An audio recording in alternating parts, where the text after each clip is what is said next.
guys, and welcome back to another video here with Angel B Designs. I'm Angel B. Thank you so much for watching. If you are new, welcome. If you're not, welcome back. In today's video, you guys, we are going to be doing, or we're going to be using Easysubli HTV. It's the Siser brand. This is the shirt that we are going to be creating in this video today. Y'all, if you haven't noticed, I have been trying out all the products. There's another shirt that I made with the same product, but if you haven't noticed, I have been trying out a bunch of different products in regards to sublimating and being able to sublimate on cotton. So far, to me, I want to say this one is my favorite. I did use the HTV Raw Sublimation Vinyl for dark fabrics.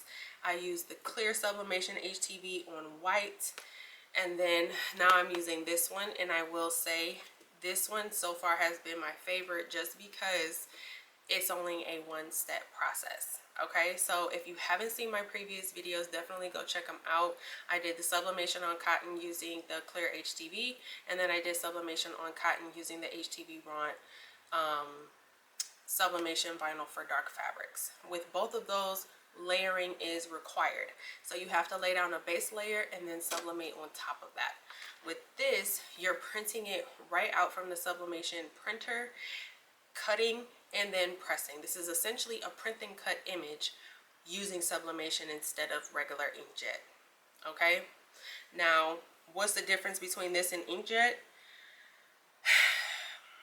Like the Siser Easy Color DTV, this is this is the Siser Easy Color DTV, but using sublimation ink. Okay, the Siser Easy Color DTV uses inkjet ink, whereas this uses sublimation ink, but it's essentially the exact same thing and the exact same process. Okay, now maybe I'll do a video where I compare and contrast the inkjet versus sublimation. Some people might say the sublimation is brighter, but for me, I get pretty good results with the DTV and the inkjet too.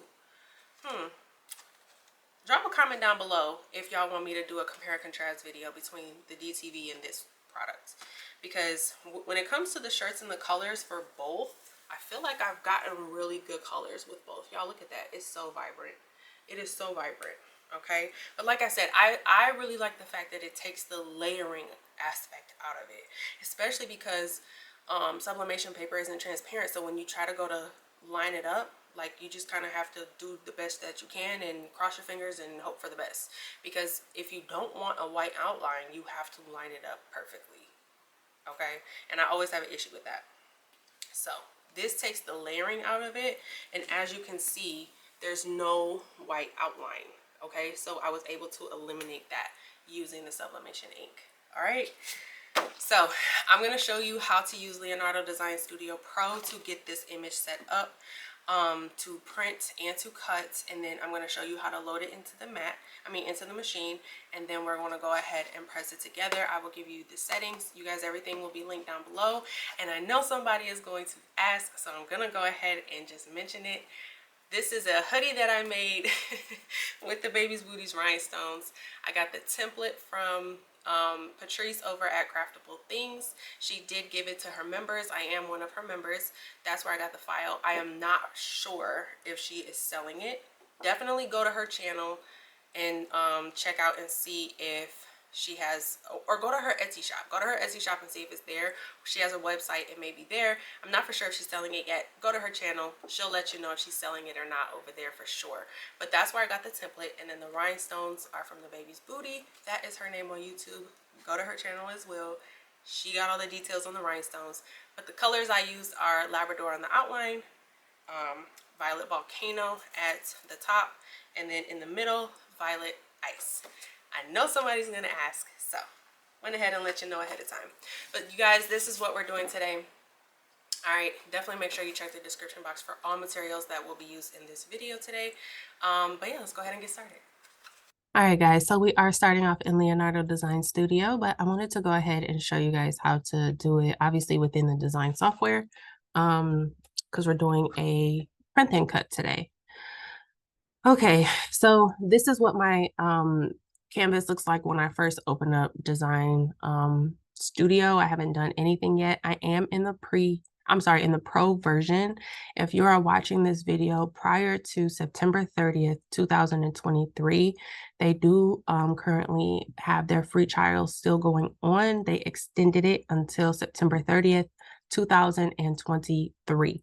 So as of right now, I'm still using the Studio Pro and I have not paid for it just yet. I believe when it is available for purchase, or when they are going to go ahead and start to sell it and the free trial is over, I believe it'll be $8.99 a month. Okay, and that's as of the recording of this video. Okay, today is September 18th, 2023. It'll be $8.99. All right, so what I'm going to do is go into File, Import, and I'm going to bring in my file, which is going to be Spider-Man. I just saw it. Where'd it go? Here it is. I did get this image off of Etsy. I'm not selling it. I'm making this for my son. If you're gonna sell a shirt with an image like this, just, you know, be careful because of copyright infringement issues. But I am making this for my son. Right now, what it's doing is it is smoothing out the contours. It's outlining them.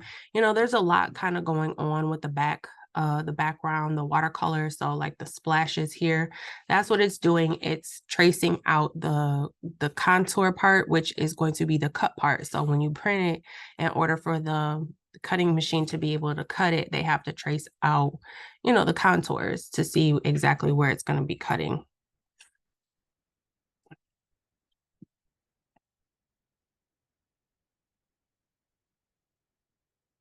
All right, so the blue line is the cut. So where it's going to be cutting at, you can re-smooth it if you need to. You can do minimum contour area, maximum contour area. You see how it kind of got rid of the holes. I think because I don't want my cutting machine to do a lot, I'm gonna go ahead and bring this up some, just to make it easier for my machine to cut.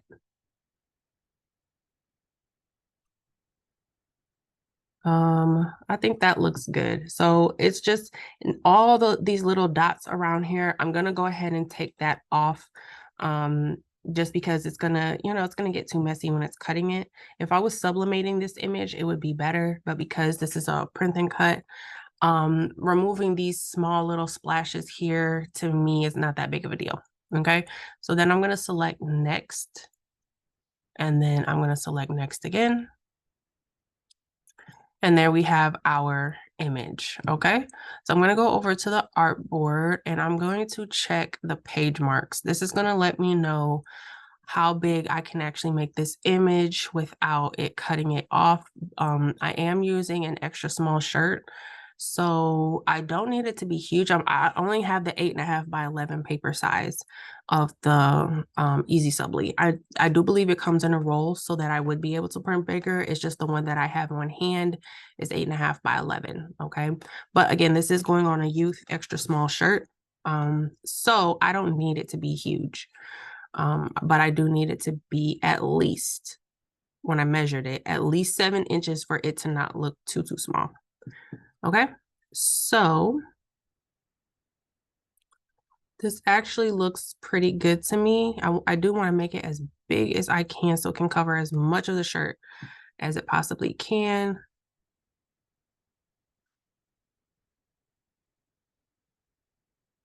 Okay, so that's probably going to be as big as I can get it, which ended up being 7.478 by 10.336. I think for a youth small shirt, that's a pretty good size. And then we have our page marks here. So these are also going to print, and this little arrow here, this lets you know where you're going to put your blade when you cut it. But I am going to show you how to put it in your cutter so that it'll cut correctly as well. We're going to do that too.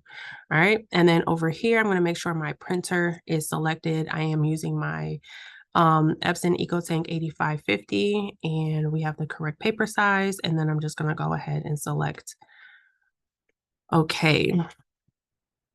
So once I did that, I need to do a little bit of adjusting, apparently. I'm gonna make, let me see.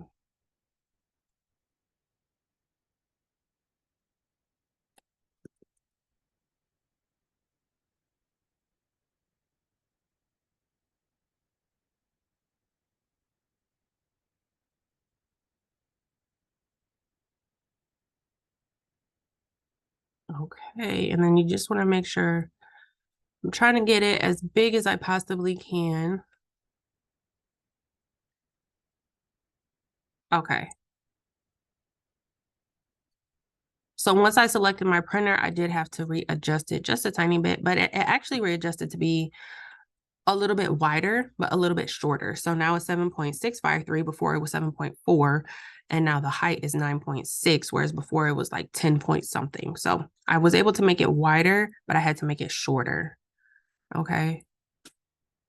But that's okay. This still looks really good. A good size. All right, so I'm gonna go over to send design. And then with all of this checked, we're gonna go ahead and push send. And now this is going to be the print part. And then once you're ready to cut it with your cutting machine, you're gonna go to this panel, the cutting contours, okay? So we are not going to mirror, okay? You are not going to mirror this.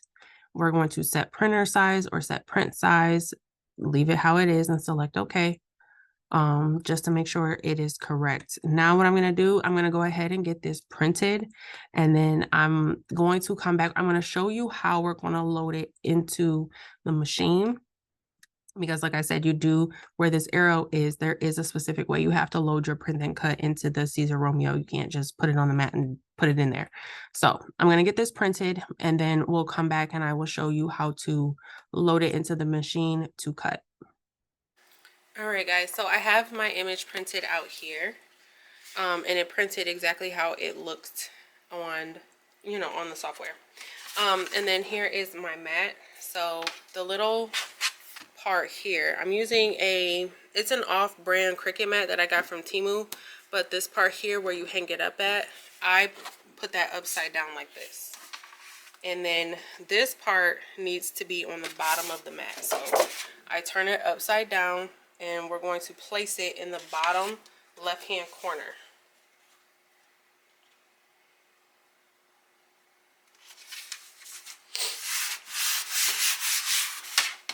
Okay, so this is how it looks on the mat. Again, the hanging part is upside down, and then you place it at the bottom left-hand corner with the arrow in the corner of the paper that has the arrow is at the very, very bottom left corner, okay?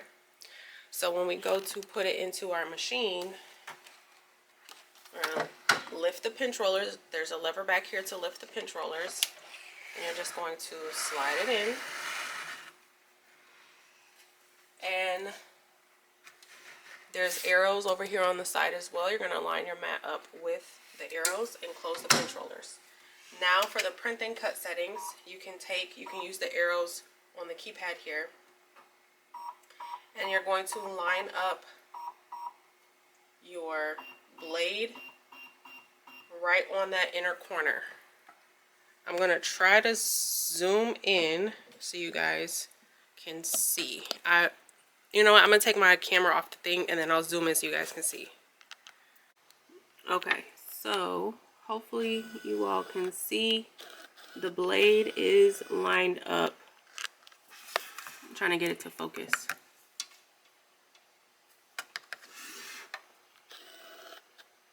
The blade is lined up right in the corner, okay? That's what you want. You want the blade lined up in the corner with the arrow, okay? And then I'm just going to go ahead and push send to cutter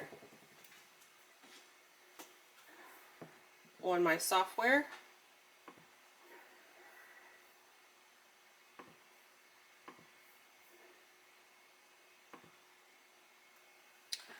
And then the cut settings that I am using are, I'm going to use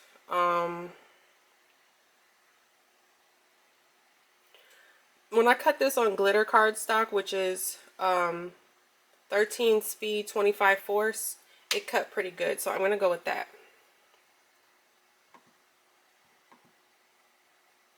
Again, that was 13 speed 25 force. Why is this not printing?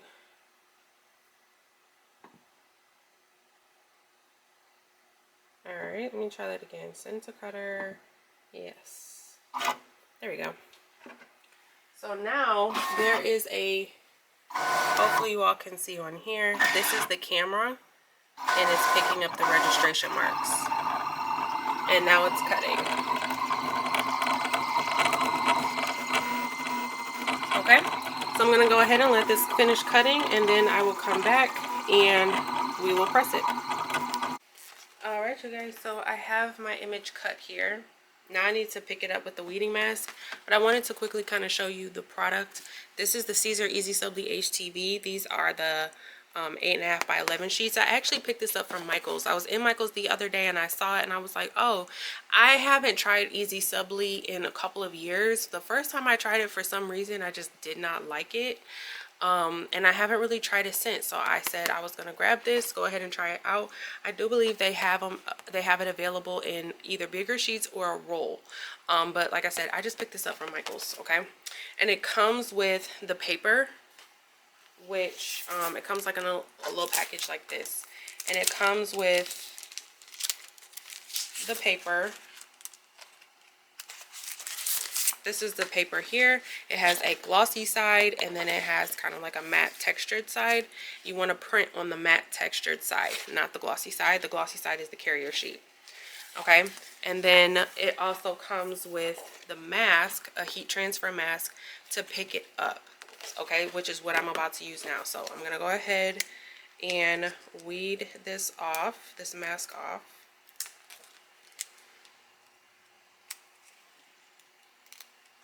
And I do have my press set to 311 degrees. The directions say 311 degrees for 15 seconds. And then it's either a warm or a cold peel. I have to double check.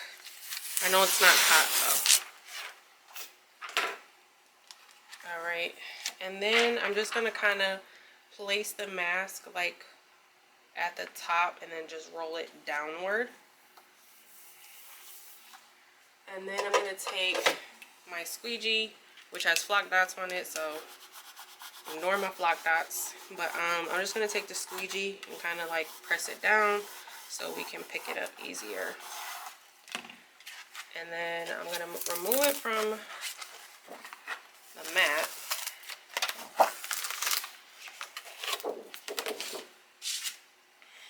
And squeegee the back.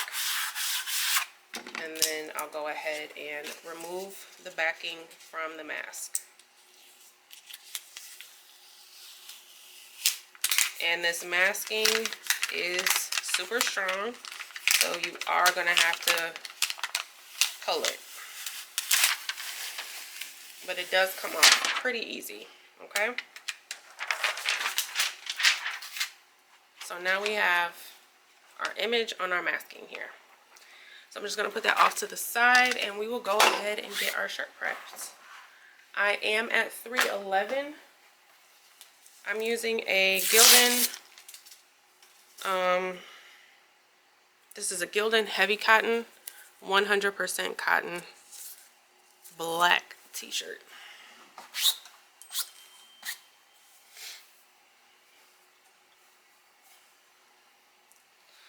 Alright, and then I'm going to give it a quick lint roll and a quick pre-press. The lint roll, I mean, there's a lot of people who do lint roll. There's a lot of people who don't. It's definitely your preference. However, I will say the pre-press is probably mandatory. When you're trying to get things to stick to your shirt, right, adhere to the fibers of the shirt, whether it be sublimation, whether it be rhinestones, you got to get the glue to adhere, whether it be DTF, whether it be, there's some type of adhesive backing to anything that you put on top of a garment outside of sublimation, because sublimation is the ink directly onto it, but everything else has some type of adhesion mechanism to get whatever it is you're pressing to stick to the fibers of the shirt. Okay, and when you're doing that, moisture can mess with the stickiness of whatever it is you are adhering to the shirt. Okay, so you want to make sure you pre-press the moisture out so that you get longevity. It will initially stick, so whereas a product may take, you know, 50 washes to start to fade or wrinkle or peel or whatever the case may be, if you don't do the moisture, remove the moisture with the pre-press, you may knock that down from 50 to 30 washes. So you will get a good t-shirt, you're just not going to get the longevity that the product says it'll have if you skip that, you know, that step of pre-pressing. All right, so I'm just going to go ahead, lay this on the shirt, not going to cover it. We are going to go ahead and press at 311 for 15 seconds, and this is on medium pressure. And then it says that it is a warm peel.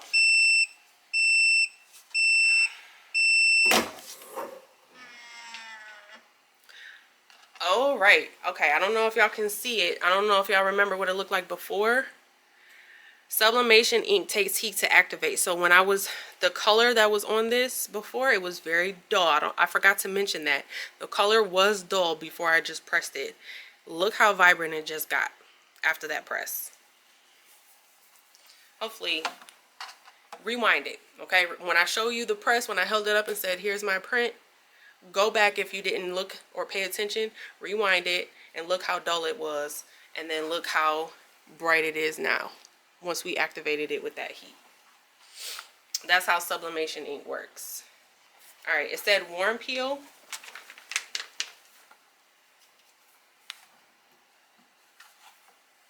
So I'm just going to go ahead, grab the top corner, and peel in a downward motion. You don't want to rip it, just in case you have to do maybe another press, or, you know, one of the corners didn't stick. Peel it gently.